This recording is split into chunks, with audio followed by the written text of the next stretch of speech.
तुम्हारी अंतिम इच्छा क्या है? अंतिम इच्छा जो हो हम पूरी करेंगे। तो वो नालायक कहता है, जज साहब हमारी अंतिम इच्छा यही है कि मेरे बदले आपको फांसी लग जाए, मेरी यही अंतिम इच्छा है। बोलो भाई,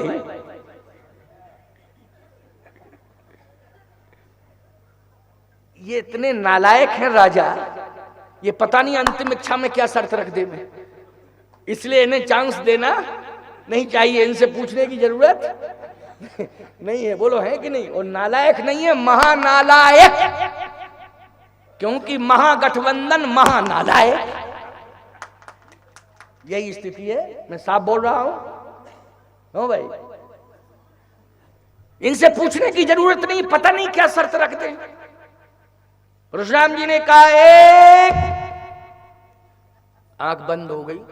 कहा दो, राजाओं ने कहा तीन पर तो फरसा चलेगा, क्योंकि तीसरा अंक बड़ा खतरनाक है। तीन, सन्नपात में आ गए सब।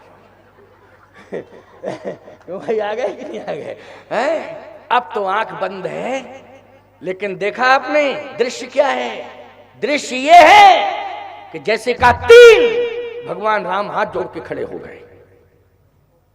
परशुराम जी के सामने राम जी हाथ जोड़ के खड़े हो गए।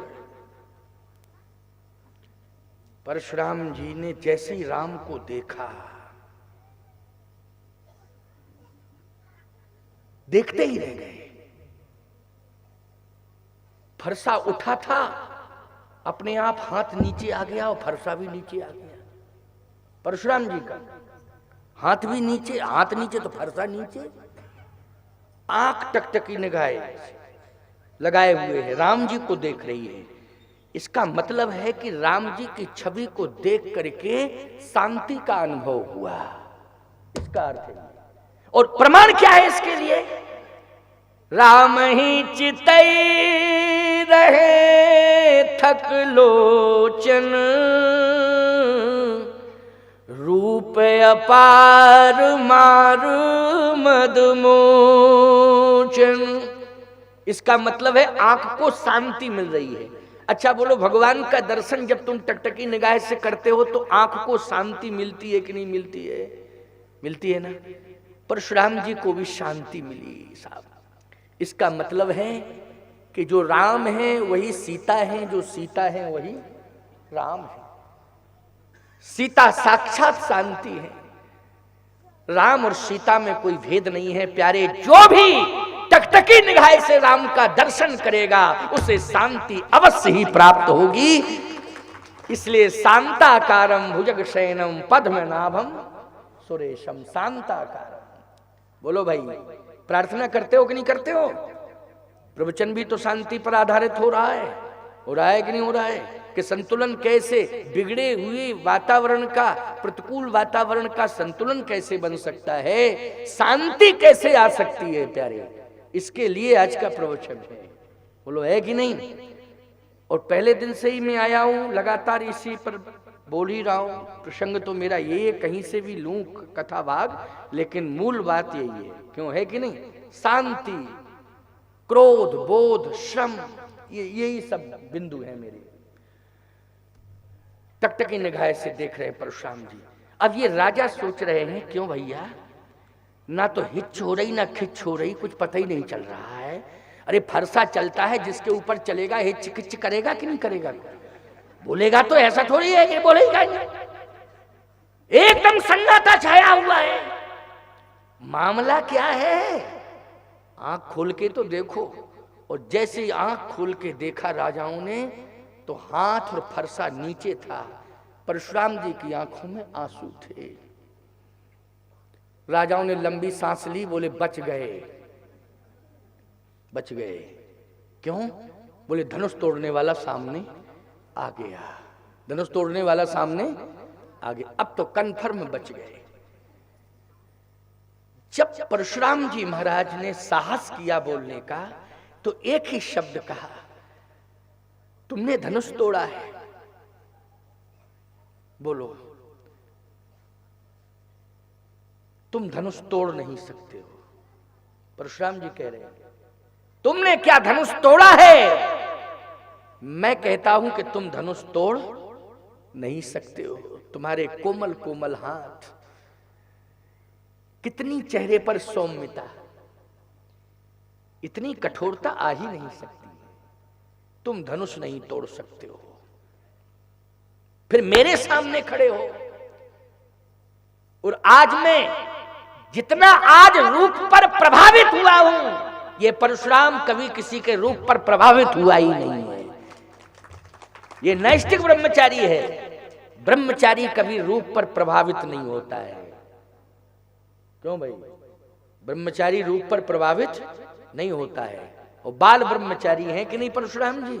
और आज रूप पर प्रभावित हो गया परशुराम। ये ब्रह्मचारी आज रूप पर प्रभावित हो गया है। मैं नहीं मानता हूं कि तुम सामान्य हो। मैं नहीं मानता हूं कि तुम सामान्य हो। धनुष भी तुम नहीं तोड़ोगे, तोड़ ही नहीं सकते हो, क्योंकि तुम्हारा व्यक्तित्व तो ऐसा लगता है कि तुम्हें जो देख लेता है वो टूटता नहीं है, वो तुमसे जुड़ने का प्रयास करता है। ये तुम्हारा व्यक्तित्व है, ये दिखाई दे रहा है तुम्हें। क्यों भाई? टूटता नहीं है, वो तो जुड़ने का प्रयास करता है। आज परशुराम में आकर्षण तुम्हारे प्रति, आंखों में आकर्षण आ गया कि नहीं? राम ही चितई रहे तक लोचन, ये आकर्षण है कि नहीं इस चौपाई में? है? बस ध्यान से सुनते जाना प्यारे, क्योंकि समय तो 11:15 बजने वाले। 10:40 हो गए, 5 मिनट बाद 11:15 हो जाएंगे और थोड़ी देर में 11 बज जाएंगे। बजने में क्या चाहिए, इतने बजाते रहो। लेकिन यही करते रहेंगे क्या? यही करेंगे, यही बजाएंगे, पूरी जिंदगी यही बजा दें? अरे और भी कहीं जाना पड़ेगा भाई। लेकिन तुम सबकी श्रद्धा है, तुम सबकी श्रद्धा है, इसलिए श्रद्धा के कारण जो है तुम घंटों सुन सकते हो मुझे।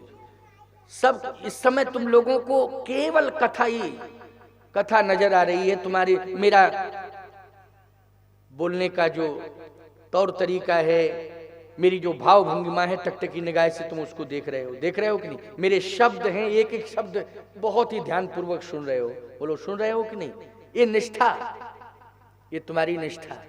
ना तुम घर का चिंतन कर रहे हो, ना घर की सोच रहे हो, केवल मंत्र मुग्ध होकर के कथा सुन रहे हो और पूरी शांति का अनुभव भी कर रहे हो। बोलो, कर रहे हो कि नहीं? कोई घबराहट तो नहीं हो रही है? घर जाने की बेचैनी? सबने कहा नहीं, बात तो सही है। एक देवी जी एक बार सभा में खड़ी हूं बार बार, और फिर बैठ जाए, बगल वाली का बैठो, फालतू की बात कर, तू खड़ी हो जाती। लेकिन वो 2-3 बार तो जब खड़ी हुई तो मैंने कहा क्या बात है, तुम खड़ी क्यों होती हो बार बार? नहीं, घर जाओ अपने, नहीं बैठ जाओ। 3-4 बार हो गया, वो बगल वाली बेचारी करी बैठो बैठो बैठो, बार बार खड़ी हो जाती हूँ। कहे महाराज जी हमारा कथा में मन नहीं लग रहा। तो हमने कहा मन नहीं लग रहा है तो क्यों आई थी यहाँ? कहीं आई तो हम कल भी थी और परसों भी, लेकिन 2 दिन मन लगा, आज नहीं लग रहा मन। तो 2 दिन क्यों लगा मन? कहे 2 दिन ताला लगा के आई थी घर का। 2 दिन जो है घर का ताला लगा के आई थी। तो मैंने कहा आज 3 दिन क्यों नहीं लगाया? बोले लगा के तो आई थी, लेकिन लगाने के बाद हिला के नहीं आई। इसलिए कथा सुनने में मन नहीं लग रहा है। लेकिन यहाँ गजब की बात है, यहाँ तो सब बैठी हैं, कितनी शांति से बैठी। बोलो, न इनको घर की याद आ रही है, न घर के ताले की याद आ रही है, हैं? केवल कथा याद आ रही है। कितनी प्रीति है कथा के प्रति, कितना प्रेम है कथा के प्रति। वाह, ऐसा ही प्रेम होना चाहिए, ऐसी श्रद्धा होनी चाहिए। परशुराम जी ने कहा कि ये बताओ तुमने धनुष तोड़ा है क्या? भगवान राम मौन है, आंख बंद हो गई। परशुराम जी की चिंतन किया कि मेरा आकर्षण रूप के प्रति इतना क्यों? इसका मतलब यह है कि ब्रह्मचारी जिस दिन रूप पर आकर्षित हो जाए उस दिन उसके व्यक्तित्व पर टिप्पणी होने लगती है। क्या होने लगती है? टिप्पणी होने लगती है। लेकिन ये सांसारिक रूप पर आकर्षित हो तब टिप्पणी होती है। और परशुराम तू सांसारिक सौंदर्य पर आकर्षित हो ही नहीं सकता है। दशरथ जी ने यह काम नहीं किया था, लेकिन अनजाने में धोखे से यह भूल हो गई। परंतु त्रेता की याद रखना, ये त्रेता की चौपाई है, ये त्रेता की चौपाई है ना। तापस अंध साप शुद्धि आई, कौशल्या सब कथा सुनाई। तो सीधी सी बात है कि त्रेता में महाराज दशरथ कर्म का फल भोगने के लिए मजबूर हो गए कि नहीं हो गए? बोलो हो गए, निश्चित रूप से हो गए। और सुन लीजिए मेरी बात को, ये कलयुग में तुम लोग पैदा हुए हो, कलयुग में बड़ी बड़ी छूटें भगवान ने दी हैं। बोलो दी हैं छूटें कि नहीं? कलयुग समनई आन जुग जो नर कर विश्वास, और गाए राम गुण गण विमल भव तरि विनय प्रयास। केवल इतनी बड़ी सुविधा आपको मिली, राम का नाम लो कल्याण हो जावे। भवतर विनय प्रयास, कलयुग समनई आन जुग जो नर कर विश्वास। विश्वास करने की जरूरत है। कलयुग केवल नाम यधारा, ओ सुमिर सुमिर नर उतरई पार। कलि करे पुनीत प्रतापा, मानस पुण्य होई नहीं पापा। मानस पुण्य होई नहीं पापा। ये कलयुग का प्रभाव है, ये कलयुग का प्रताप है। मानस पुण्य होए नहीं पापा। मन से आपने यदि किसी का भला सोच लिया तो आपको पुण्य मिल गया, और मन से यदि आपने किसी का गलत सोच लिया तो फिर आपको पाप नहीं लगेगा। मन से बस क्रियान्वित मत करना। नहीं, हाथों से अगर क्रियान्वित कर दिया आपने, शरीर के अंगों से क्रियान्वित कर दिया तो कन्फर्म ही है कि पाप लग ही जाएगा। वो लग जाएगा कि नहीं? जैसे आप सब बैठे हो, आपकी जेब में 100 का नोट, और आपका बगल वाला सोच रहा है ये 100 का नोट हमारे पास आ जाए, किसी भी तरह से आ जाए। कैसे आएगा, कैसे आएगा? अच्छा एक बात बताओ, आप बगल वाले को मन से सोच रहा है, क्या चोर सिद्ध करोगे उसको? है तुम्हारी हिम्मत चोर सिद्ध करने की? जल्दी बोलो, नहीं है। और यदि उस बगल वाले ने अपना हाथ तुम्हारी जेब में डाल दिया और 100 का नोट यूं किया तो तुम हाथ पकड़ोगे, चोर चोर चोर चोर। देखो देखो बगल ही में बैठा बैठा चोरी कर रहा था, देखो देखो चोर। अरे वो कहे भैया हम चोर नहीं है, तुम फालतू की बात करते हो। तो ये नोट क्यों निकाल रहे थे? हम इसलिए नोट निकाल रहे थे कि अपने 100 के नोट से तुम्हारा 100 का नोट मिला रहे थे कि मिल रहा है कि नहीं मिल रहा है। हमारा और तुम्हारा एक ही जैसा है कि नहीं? कितना सफाई दो तुम, ईमानदारी से बताओ, ये सफाई चलेगी? समाज में काम आएगी? समाज तुम्हारी निंदा करेगा कि नहीं? निंदा प्रस्ताव तुरंत पास हो जाएगा कि ये चोर है, इस तरह से हरकत कर रहा था समाज के सामने बैठा बैठा। बोलो भाई। लेकिन मन से तुम घंटों से सोच रहे थे कि हम 100 का नोट हमारे पास आ जाए, 100 का नोट हमारे, लेकिन किसी ने चोर बता पाया है? बस यही विशेषता है प्यारे। कबीरदास जी क्या कहते हैं? कबीरदास जी कहते हैं मन को आज तक कोई बस में नहीं कर पाया, कोई माई का लाल बस में नहीं कर पाया मन को। तो फिर क्या करना चाहिए? कबीरदास जी कहते हैं मन जावे तो जान दे। ये कबीर की वाणी है। अरे मन जावे तो जान दे, फिर दृढ़ कर राख शरीर, शरीर को मत जाने दे। यदि गलत जगह पर मन जा रहा है तो मन को जाने दे, लेकिन गलत जगह पर शरीर को मत ले जाओ। मन के साथ, जैसे मन है भैया, मन गलत जगह पर चला गया, कबीर कह रहे जाने दो, फिर बोले लौट के आ जाएगा, लौट के आ जाएगा। अरे बोले आ तो जाएगा, बोले कोई खतरा थोड़ी है। क्यों? बोले शरीर को मन के साथ मत ले जाओ, बस मन जाता है जाने दो, शरीर को मत जाने दो। यदि मन चला गया है, शरीर आपका एक जगह है, तो जाने के बाद भी, मन के जाने के बाद भी कोई पाप नहीं लगेगा। लेकिन फिर पुण्य, बोले विशेषता यही है, पुण्य लग जाएगा। जैसे घर में बैठे हो, मन आपका यज्ञ में आ गया तो बोले पुण्य मिल गया, पुण्य मिल गया। ये विशेषता है, ये विशेषता है कि आपका शरीर यदि नहीं जा पा रहा है क्योंकि रोगी है, बीमार है, परिस्थिति है, मजबूरी है, लेकिन मन चला गया, भैया कमजोरी के कारण नहीं जा पा रहे या साधन नहीं मिला है, 20 किलोमीटर है नहीं जा पा रहे, लेकिन बहुत ही अच्छा प्रवचन यज्ञ हो रहा है कोले गांव में, तो बोलो मन आ गया कि नहीं आ गया? तो बोले शरीर यदि मजबूरी में नहीं आ पाया, लेकिन यज्ञ में आपका 20 किलोमीटर से चल के मन आ गया है, तो आपको मन के आने से ही पुण्य प्राप्त हो गया यज्ञ का। ये कलयुग की विशेषता है, ये अन्य युगों की विशेषता नहीं है, ये कलयुग की विशेषता है। लेकिन यदि आपका किसी पाप के स्थान पर मन चला गया और शरीर आपका उस पाप के स्थान पर नहीं गया, तो आपको पाप नहीं लगेगा। इसलिए कलि करेक पुनीत प्रतापा ओ मानस पुण्य होए नहीं पापा। इसलिए मानसिक पुण्य लगता है, कलयुग में मानसिक पाप नहीं लगता है प्यारे। इसलिए हम कहते हैं कि मन यदि गलत जगह पर जा रहा है, वहां शरीर को मत ले जाओ, क्योंकि मन जावे तो जान दे दृढ़ कर राख शरीर, ओ उतरी धरी कमान है तो कैसे लागे तीर। जैसे तुम कोले गांव में बैठे हो, मन चला गया कलकत्ता, बोलो चला गया, कह दो जाओ कलकत्ता, न टिकट कटाया, ना धक्के खाए और ना कोई परेशानी, गया और लौट के आ गया। अब मन के साथ शरीर को ले जाओगे तो पैसा भी खर्च होगा, समय भी देना पड़ेगा, टिकट भी कटाना पड़ेगा, धक्के भी खाने पड़ेंगे, और कलकत्ता जाओगे तो 1 हफ्ता टूटेगा, दिन भी 7 लगेंगे, वो लगेंगे कि नहीं। लेकिन मन चला गया कलकत्ता, बोले 7 मिनट भी नहीं लगे, लौट के आ गया। क्या नुकसान हुआ बोलो जल्दी।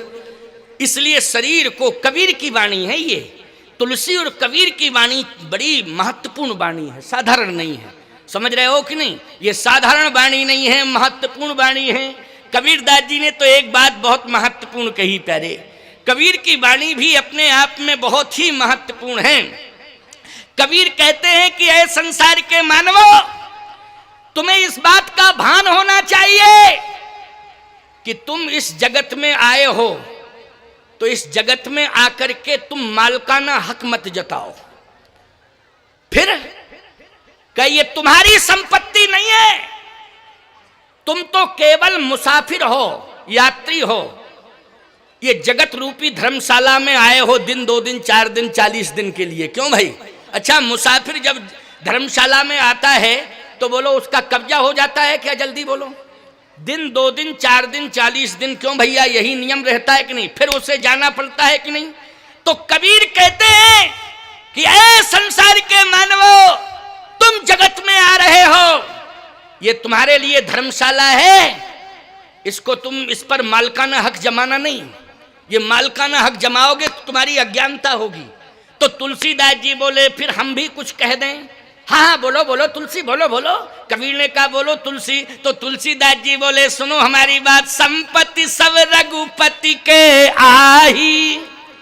तुलसीदास जी बोल पड़े संपत्ति सब रघुपति के आही। ये संपत्ति किसकी है? भगवान की है। तो ये जगत रूपी धर्मशाला भगवान की है, बोलो है भगवान की कि नहीं? लेकिन तुम मुसाफिर बन करके आए हो तो इसमें रुक जाओ, लेकिन इस पर मालकाना हक मत जताना। कबीर ने फिर स्पष्टीकरण दिया, इस सराय के बीच मुसाफिर, कबीर कह रहे हैं, कबीर ये ध्यान से सुनना, इस सराय, सराय मानी धर्मशाला, सराय मानी क्या है?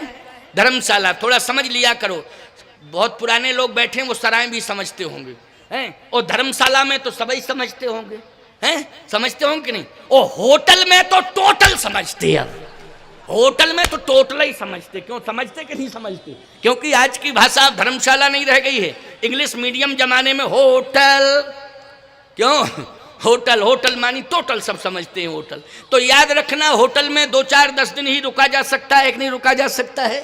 इसलिए कबीर कह रहे हैं, इस सराय के बीच मुसाफिर, इस सराय के बीच मुसाफिर, क्या क्या तमाशा हो रहा, कोई समेटत बिस्तरा, कोई बिछा कर सो रहा, कोई समेटत बिस्तरा, कोई बिछा कर शोर। बोलो इस जगत में जो आया है यही देखने को नजारा मिल रहा है कि नहीं मिल रहा है? किसी के घर में सहनाई बज रही है, याद रखना, किसी के घर में बच्चे का जन्म हुआ है तो वहां बाजे बज रहे हैं, किलकारियां सुनाई दे रही हैं, और किसी के घर में रुदन सुनाई दे रहा है। किसका रुदन सुनाई दे रहा है? बोले आज ये हमारे घर का व्यक्ति दुनिया से चला गया, इसलिए सब उसके पीछे राम राम सत्य है, सत्य बोलो मुक्त है, राम नाम सत्य है, यह बोल करके लोग जा रहे हैं। प्यारे एक ही गांव है, एक घर में जन्म हुआ है तो दूसरे घर में मरण हुआ है। बोलो हुआ है कि नहीं हुआ है? तो कबीर की वाणी जो कह रही है उसको ध्यान से सुनो। इस सराय के बीच मुसाफिर क्या क्या तमाशा हो रहा, कोई समेटत बिस्तरा, कोई बिछा कर सो रहा। आगे क्या लिखा कबीर ने?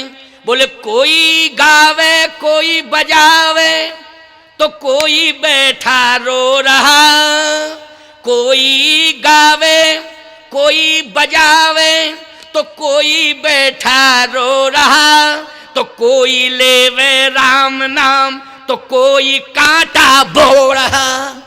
बोलो एक तरफ राम राम राम राम लोग कह रहे हैं, दूसरी तरफ कांटा बुन रहे हैं। बोलो बो रहे हैं कि नहीं कांटा? ये कंडीशन इस जगत में दिखाई देती है। कोई लगावे सुगंधी, कबीर कह रहे हैं कोई लगावे सुगंधी तो कोई मैला धो रहा, कोई लगावे सुगंधी तो कोई मैला धो रहा। मच रही हलचल कबीरा आज कल दिन दो रहा। इसलिए कबीरदास जी भी कह रहे हैं, तुलसीदास जी भी कह रहे हैं, नानक जी भी कह रहे हैं, एकनाथ भी कह रहे हैं, नामदेव भी कह रहे हैं, मीराबाई भी कह रही हैं, कर्माबाई भी कह रही हैं, तुकाराम दास की पत्नी धनाबाई भी कह रही हैं भक्तमाल में कि कलि करेक पुनीत प्रतापा ओ मानस पुण्य होए नहीं पापा। श्रीमद् भगवद गीता में भी कर्मण्येवाधिकारस्ते मा फलेषु कदाचन। लेकिन दशरथ जी को मृत्यु के समय कौन दिखाई दिया? श्रवण की लाश दिखाई दी, है ना? और अंधी अंधा का श्राप, श्रवण के माँ बाप ने श्राप दिया है दशरथ जी महाराज को। क्या कहा है दशरथ?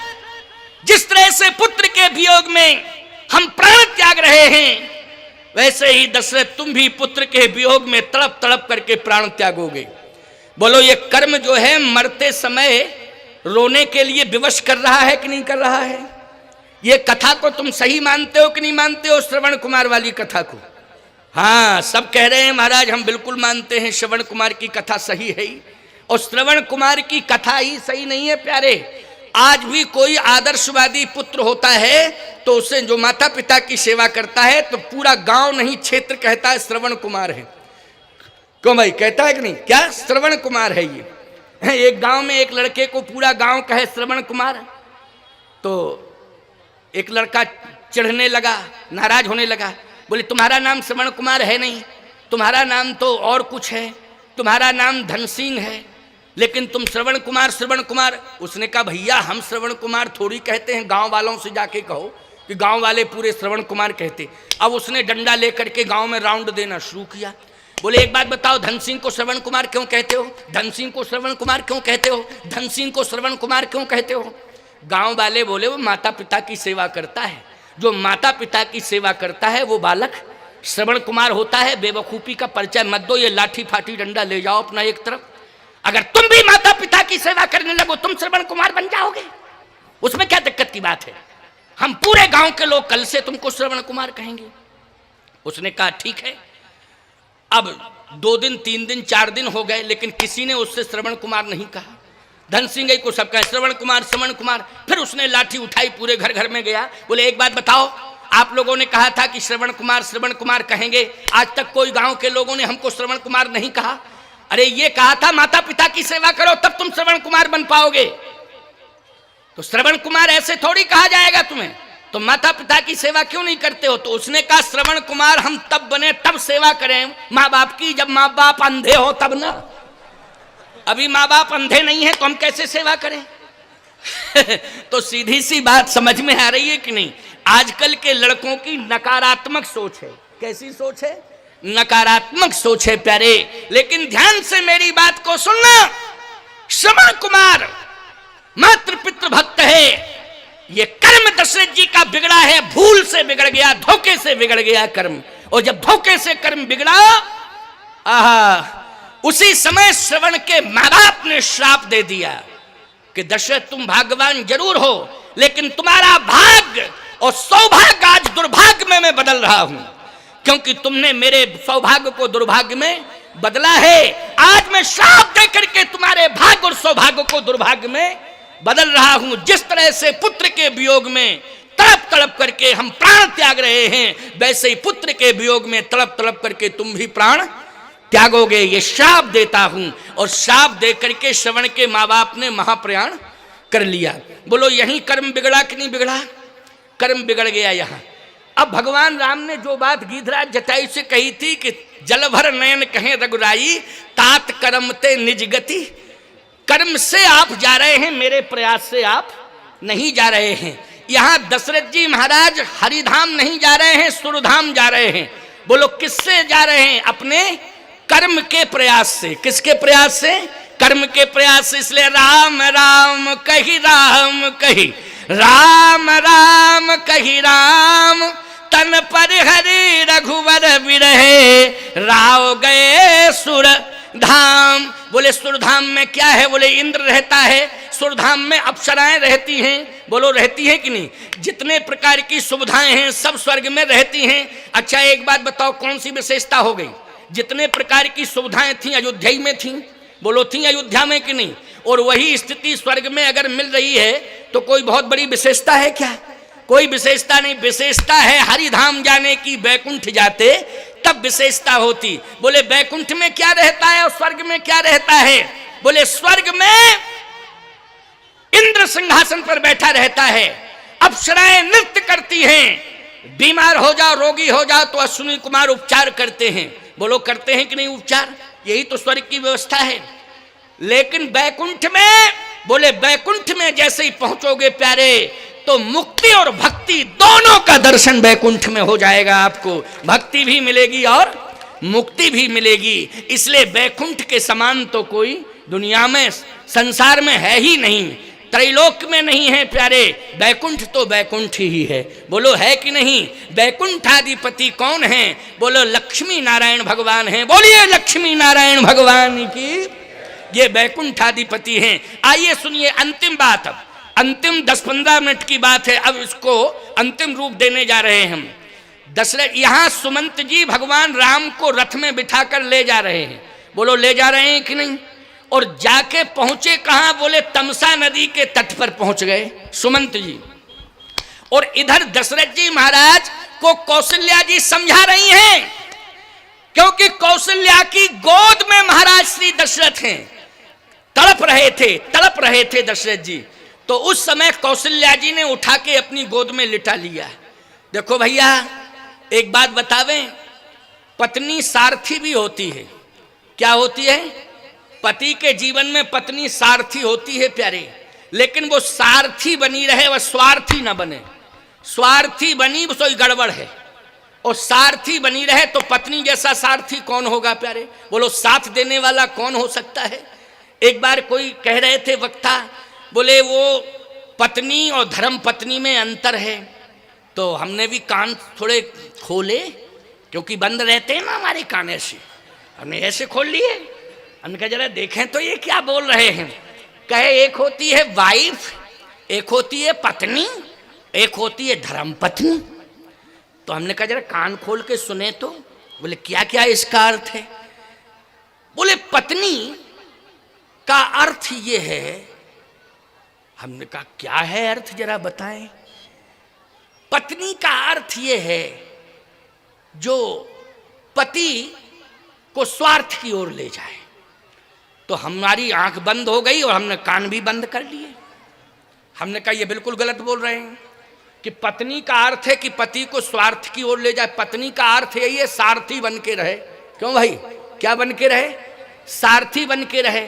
और धर्म पत्नी का अर्थ है कि स्वार्थ से निकाल के धर्म में लगावे। तब फिर मैंने कहा सुनो कान खोल करके अब मेरी बात, पत्नी और धर्म पत्नी में इतना किए थे तो हम दो ही कर लें, ऐसा नहीं सोचना। विवाह दूसरा होता है, कंडीशन पर डिपेंड करता है। किस पर डिपेंड करता है? कंडीशन पर। जैसे वंश चलाने के लिए संतान की जरूरत है, समझ गए हो ना, और यदि संतान नहीं हो रही है तो लोग दूसरी शादी का निर्णय लेते हैं। लेकिन एक बात और सुन लो, ये संतान का योग प्रारब्ध से बनता है प्यारे।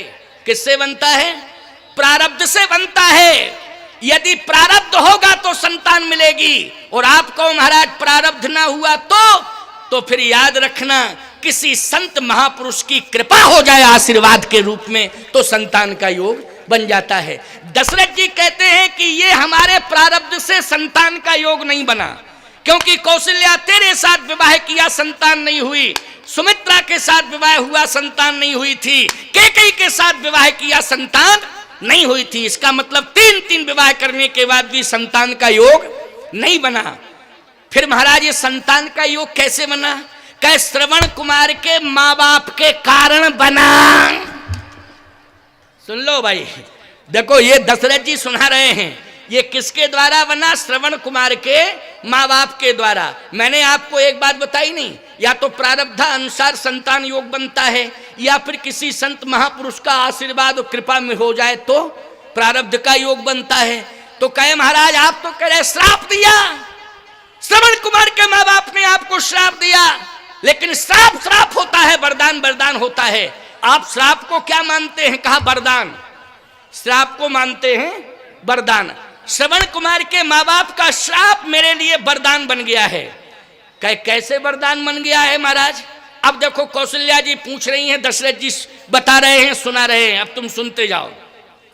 कह जैसे ही धोखे से मैंने श्रवण के बाण दिया तो श्रवण राम राम राम राम राम राम कहते हुए सरजू के किनारे लेट गया। राम, जैसे ही राम शब्द निकला, देखो ये राम शब्द अनादि शब्द है, ये मत मानना कि राम शब्द केवल दशरथ जी के पुत्र राम के बाद ही, ये अनादि शब्द है। राम बोलो है कि नहीं? ये अनादि शब्द है, राम राम राम। इसलिए इसको ऐसा मत मानना कि ये तो वशिष्ठ जी महाराज ने, जैसे तुम्हारे बेटे का नाम राम कुमार हो जाए है तो तुम यही कहोगे कि हमारे बेटे का नाम जब से राम कुमार हुआ तभी से सब राम राम कहना शुरू कर दिए, यही मानोगे क्या?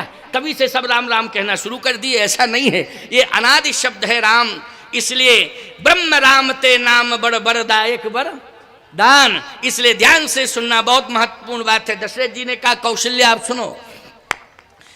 जैसे ही राम राम कह करके श्रवण कुमार सरजू के किनारे गिर पड़ा तो मैंने कहा ओ हो बहुत बड़ा पाप हो गया बहुत बड़ा। दशरथ तूने ये क्या किया? जैसे ही दौड़ करके गया तो श्रवण पड़ा हुआ था, राम राम कह रहा था। जब मैंने संभाला तो श्रवण ने यही कहा कि अय महाभाग, मेरे माता पिता प्यासे हैं, मैं तो मरने ही जा रहा हूँ, कहीं 3 मृत्यु का पाप आपको न लग जाए, मेरे माता पिता भी प्यासे मरेंगे, इसलिए उनके प्राण बचाओ, उनको तुरंत जल्दी जल पिलाओ। तो जैसे ही मैं जल लेकर के गया और मैं जल देने लगा तो श्रवण के माँ बाप ने कहा तुम बोलते क्यों नहीं हो श्रवण, इतने विलंब से क्यों आए? लेकिन विलंब से क्यों आए श्रवण? तो श्रवण, हमारे यहाँ झूठ बोलने की आदत नहीं है। देखो रघुवंश में सब सत्यवादी हुए हैं, बोलो हुए हैं कि नहीं? झूठ नहीं बोला जा सकता, चाहे जैसी कंडीशन आ जाए, परिस्थिति के अनुसार लोग बदल देते हैं, झूठ भी बोल जाते। लेकिन रघुवंश में कैसी भी कंडीशन क्यों ना आ जाए, लेकिन झूठ नहीं बोल सकते, असत्य नहीं बोल सकते। तो दशरथ जी कैसे सत्य बोलते? अच्छा तुम मौन हो, तुम कौन हो? बोलो जल्दी, कौन हो? तो सत्य बोलना ही पड़ेगा, मैं दशरथ हूं, मेरा बेटा कहाँ है, श्रवण कहाँ है? तो बोलना भी पड़ा, सत्य ही बोलना पड़ा, क्योंकि पूछा गया तो सत्य बोलेंगे, झूठ कैसे बोल सकते? कहा मुझसे भूल हो गई, धोखे से बाण लग गया और श्रवण तो मृत्यु को प्राप्त हो गया। अच्छा, जैसे ही सुना कि श्रवण मृत्यु को प्राप्त, ये कथा कौन सुन रही हैं? जल्दी बोलो। कौशल्या जी। सुना कौन रहे हैं? दशरथ जी। का जैसे ही श्रवण का मृत्यु का समाचार सुना श्रवण के माँ बाप ने, उसी समय माथा पटकते हुए मुझे श्राप देने लगे कि जाओ दशरथ, जैसे पुत्र के वियोग में तड़प तड़प करके हम प्राण त्याग रहे हैं, वैसे ही पुत्र के वियोग में तुम्हारे पुत्र होगा, और वो पुत्र तुम्हारा तुमसे दूर होगा, उसके वियोग में तुम्हारे प्राण निकलेंगे। तो कौशल्या उसी समय में समझ गया कि ये श्राप भी है और श्राप के साथ वरदान भी है, क्योंकि ये श्राप वरदान बन गया कि नहीं बन गया। संतान का योग नहीं था, लेकिन आज श्रवण कुमार के माँ बाप तपस्वी हैं, उन्होंने कहा तुम्हारे पुत्र होगा, क्योंकि जैसे ही कहा कि तुम भी पुत्र के वियोग में प्राण त्यागोगे, तो मैंने यही कहा था कौशल्या कि मेरे पुत्र है ही नहीं, क्योंकि सत्य बोलना पड़ेगा कि नहीं, क्यों भाई, मेरे पुत्र है ही नहीं। तो उसी समय श्रवण के माँ बाप ने कहा था कि अगर तुम्हारे पुत्र नहीं हैं तो दशरथ तुम्हारे पुत्र होगा, और वो बन जाएगा, वो वियोग में तड़प तड़प करके प्राण तुम त्यागोगे।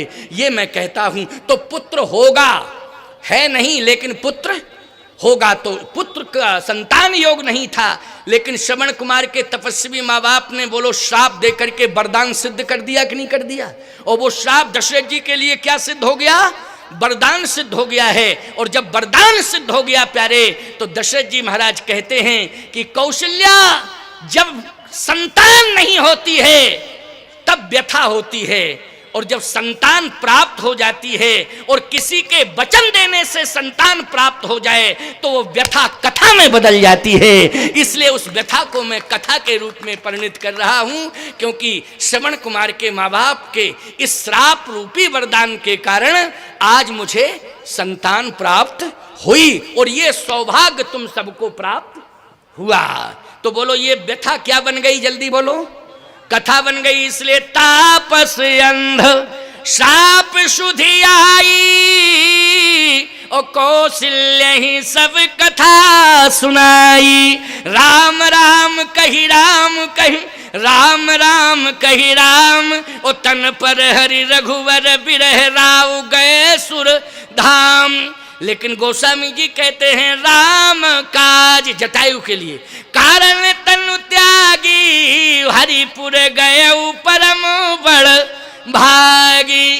गिधराज जी का कर्म गिधराज जी को कहाँ ले गया, बैकुंठ ले गया, और दशरथ जी का कर्म दशरथ जी को कहाँ ले गया, स्वर्ग ले गया है।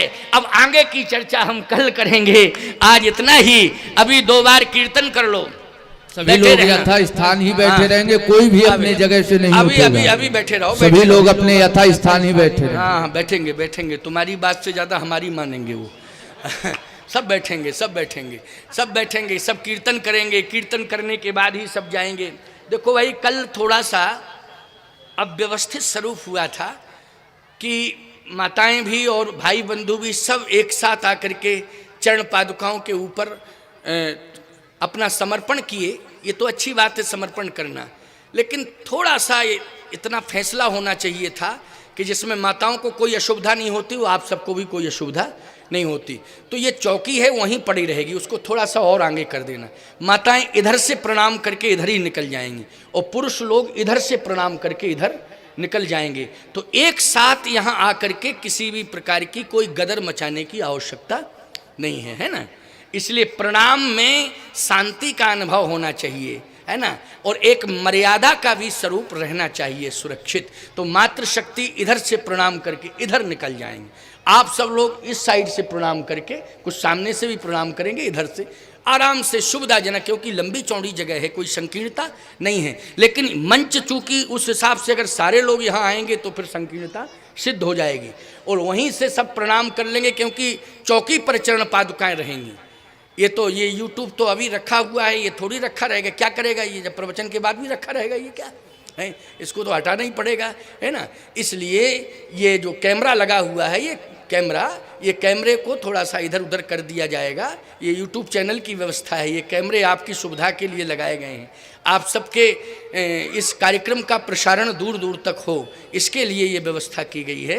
इसलिए कैमरे हटा दिए जाएंगे, और ये तखत चौकी जो पड़ी हुई है, इस चौकी पर पादुकाएं रखी जाएंगी, अपनी अपनी मर्यादा में सब प्रणाम करके जाएंगे। ये व्यवस्था मैंने आपको बता दी है। अब 2 बार कीर्तन करो, कीर्तन करने के बाद में फिर जो है जाने की परंपरा तो है ही है, वो तो जाना ही पड़ेगा, है नहीं। तो सब यज्ञ भगवान का दर्शन करते हुए, परिक्रमा आदि करते हुए, आनंद लेते हुए घर जाओ, है ना। थोड़ा बहुत विलंब हो ही जाता है प्रवचन में, तो कोई दिक्कत की बात नहीं है नहीं। भगवान ने सबके पास साधन दिया है। आज के ज़माने में तो भैया सबके पास साधन हो गया है, हर व्यक्ति साधन। जिसके पास नहीं है तो गांव से आने वाला व्यक्ति कहता चलो हमारे साथ चलो, चलो भाई हमारे साथ चलो, सत्संग में ही तो चलना है, तो साथ ले आते हैं।